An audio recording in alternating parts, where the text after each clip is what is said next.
Hey, it's another hot one today in the desert, and we find out about Haboobs. Here he is, the man himself, Bob the Blade.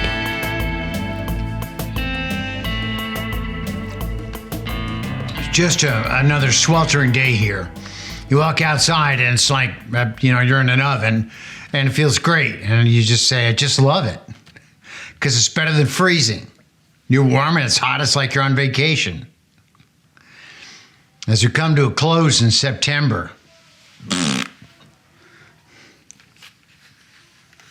finally had a Haboob. It was like a couple of days ago, right? 25th of August, I guess. I was wishing we need a Haboob because we need rain. We need something to happen here. It's just so boring around here. Haboob happened the 25th of August, and you could see, look at this picture. It's imposing, isn't it? It's definitely imposing.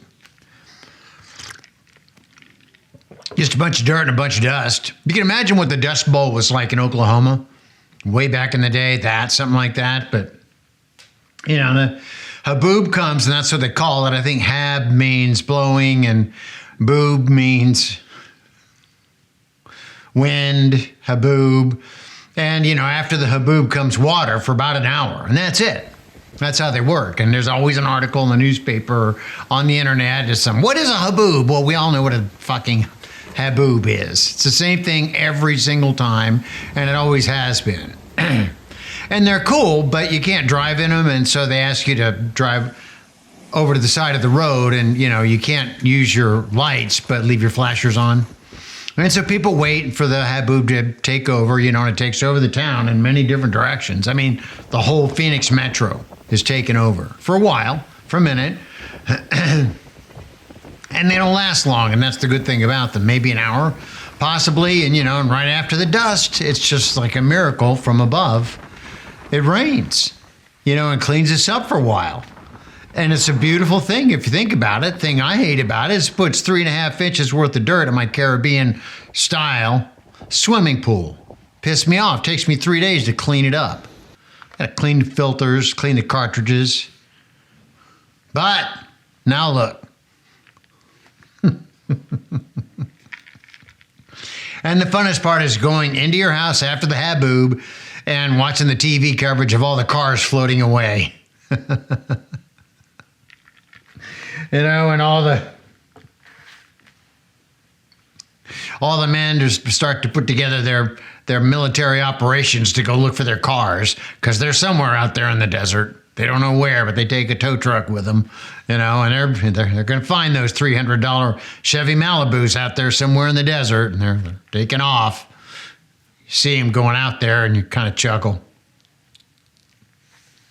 Haboobs. Follow along with me. Who is the guy that I am talking about?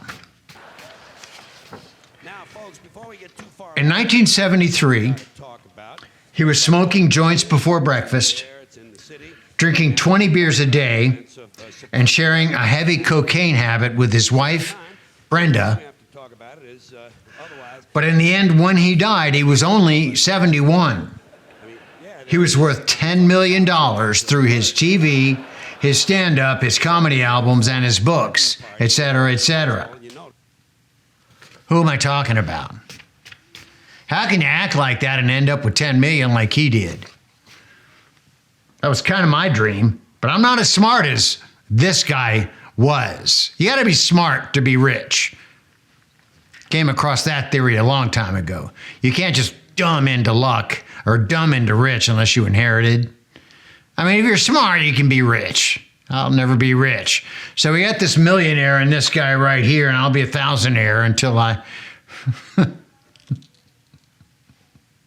Anyway, the guy dies at 71 years of age. And I was thinking there was a comedian out there that said, hell, I'd rather live hard and live fast and die at 71 than live the years from 71 to 86. Who wants to be alive during those years? And then my buddy, Mr. Excitement from WQDR in the old days told me, you know who said that? The guy you're talking about, George Carlin. He actually said it and it came true.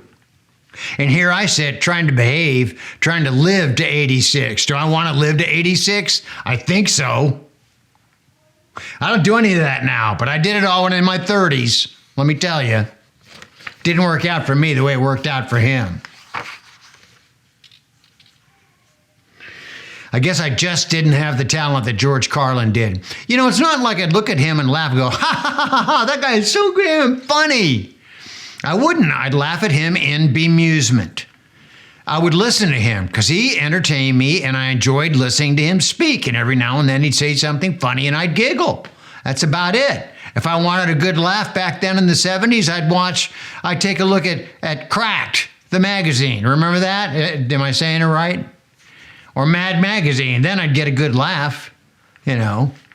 But he was smart and clever, but I wouldn't call him like, you know, ha ha ha ha ha, comedian. C.K. Lewis is another one of those guys who I just completely love. And it's not like they make me laugh all the time. They say things and I am completely amused at what they say. Thoughts that come out of their head. I remind myself of them. Now, I don't know about you. I don't give a shit. But I am amused with the thoughts that come out of my head. I make myself laugh. I do. But apparently it didn't translate into $10 million. Listen, I was in a rabbit hole the other day. It was a Zeppelin rabbit hole, because once you get started on Zeppelin, you can't end because there's too much, right? And I always do this, maybe once every month, maybe once every month and a half, I go to the When the Levee Breaks CD, or not CD, but video, which is on Playing for Change. Group of musicians playing all over the world at the same time, playing different musicians. And they did When the Levee Breaks, and I did a special on this a while back on one of my episodes, and I sit there in tears, watching in tears every time I watch it. Susan Tedeschi, the way her performance, and Derek Trucks and all the other guys in the world who get it note for note perfectly.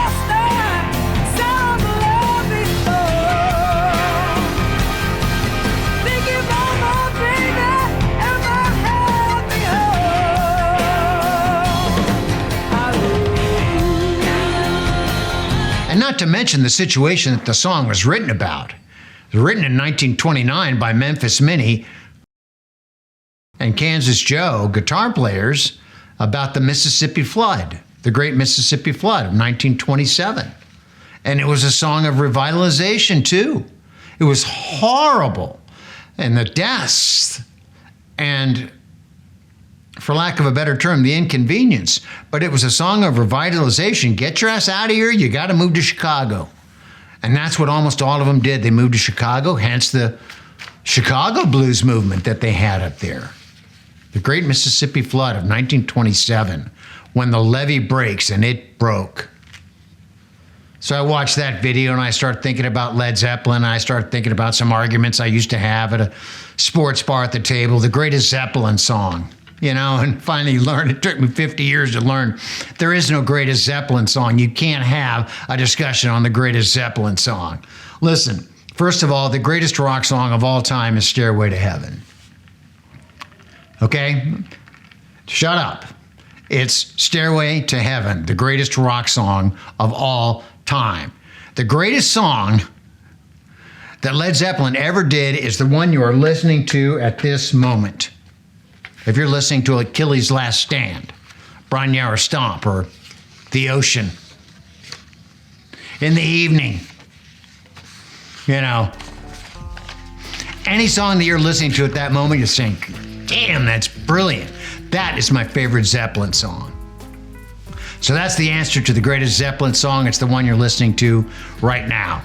Now, clickbait. I hate it, but you know, you're gonna fall for it because it's just too good. They've gotten so good at it. The clickbait is this: Jimmy Page stops and watches a guy do a Led Zeppelin cover on a street corner at, I play this one song and they love me for it. what's the name of that music festival? Do it right now. At the, not the crossover, at the Crossroads Music Festival. I think it was in Florida somewhere, right? Jimmy Page stops to watch a guy playing a Zeppelin cover song. Okay, let's just see. And so I put this guy on, and he's good, and I don't know the guy's name, but he's really, really good. You know, and he starts with Stairway to Heaven on this little machine, and he does his good solo of Stairway to Heaven, and it's great. And so the whole time I'm watching, where's Jimmy Page? And he's not there. Jimmy Page was not there. It's clickbait. Lies. Advertisement, by and large, is a bunch of lies anyway, or embellishments, if you want to put it that way. There's no Jimmy Page there. But guess what is there? 6.9 million views.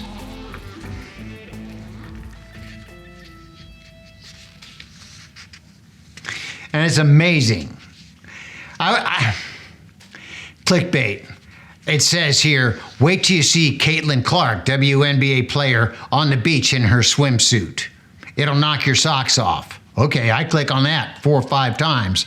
And so I click and I zoom down, and it's a bunch of people I don't want to see in their bathing suit on the beach. And she's never even in the presentation. Never even in it. Finally found a way today to find out what she looks like in her bathing suit. Not bad. You have to look it up. There's a bunch on Facebook. I just thought I'd let you know. But my point is clickbait, you know, and they clickbait you and say, look at Caitlin Clark in her swimsuit, and then you click, and look at all their ads, and you don't even see Caitlin Clark. She's not even in there. Just a bunch of lies.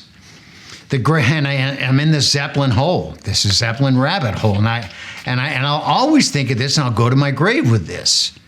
The greatest Led Zeppelin day of my life. And we were out one day, and we planned for this day.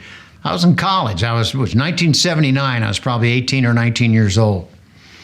And, you know, lived in a dorm. Galloway dorm, had a bunch of buddies that lived up there. Matt Gokey and Gene Jones and Blaine somebody, forgot his last name, and Ray, forgot his last name, and, you know, and Keith Donnelly and Tom Williams. And all these guys lived up there. We were all buddies, you know, and a bunch of party girls lived right down the hall. And so we're going out at 10 o'clock one morning to School Kids Records, because that is the day they have released Led Zeppelin's In Through the Outdoor, the new Zeppelin In Through the Outdoor, which ended up being their last real studio album, right? And we bought 4 copies of the album, and we had 4 copies of the brand new album and 4 8-tracks of In Through the Outdoor from the Zeppelin, and there it started. We went from bar to bar to bar to bar to bar. Went down to Wrightsville Beach, hit every single bar there, and we'd run in, you know, each one of us, different one, say, look, we got the album, they've got the new Zeppelin album, man, let's play it. And damned if they wouldn't put it on their turntable and we'd play it loud.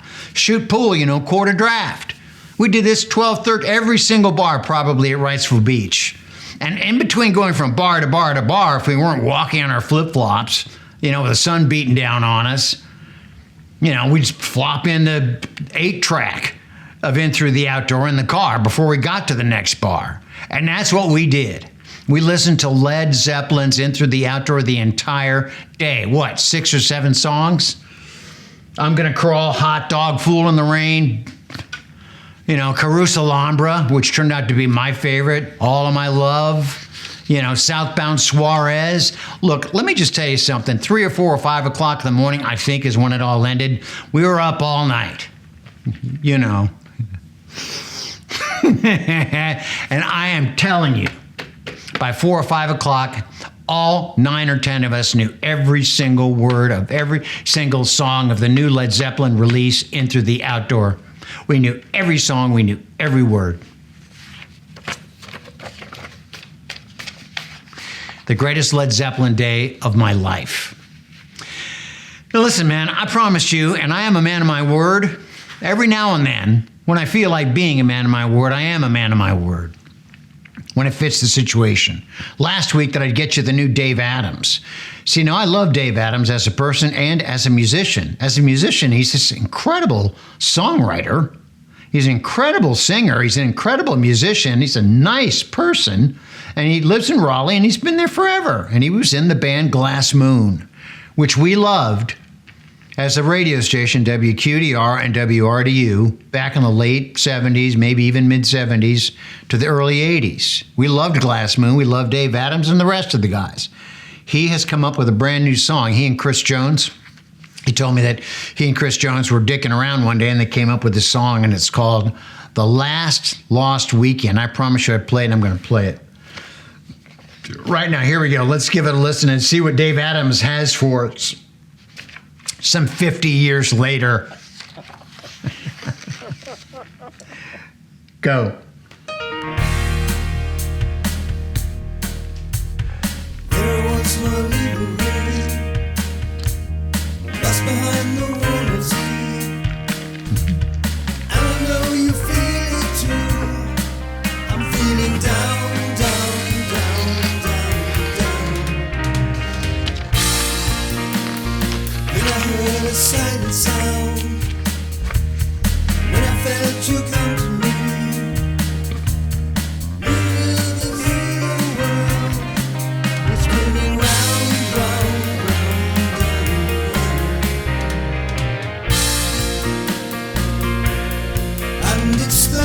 lost weekend, we'll never swim together. You sheltered in my arms, and it's the last lost weekend. You never will see me again, never knowing what you've lost. And you know it's only gonna break your heart to break my heart.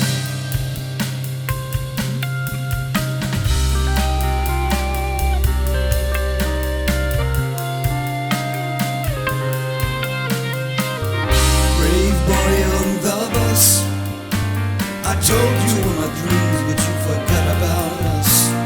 You pay me no mind. My memories of you will fade in time. Hanging out in bars, just looking for the stars or their avatars.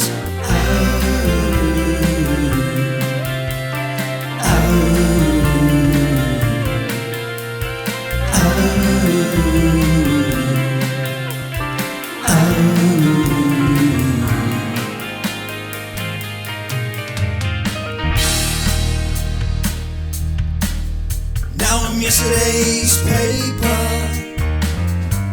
you know just how to read me. If I was to wait for you, would I be wrong, so wrong, so wrong? And it's the last lost weekend we'll ever spend together. You sheltered in my arms, and it's the last lost weekend. You never will see me again, never knowing what you've lost. And you know it's only gonna break your heart to break my heart. And you know it's only gonna break my heart to break your heart.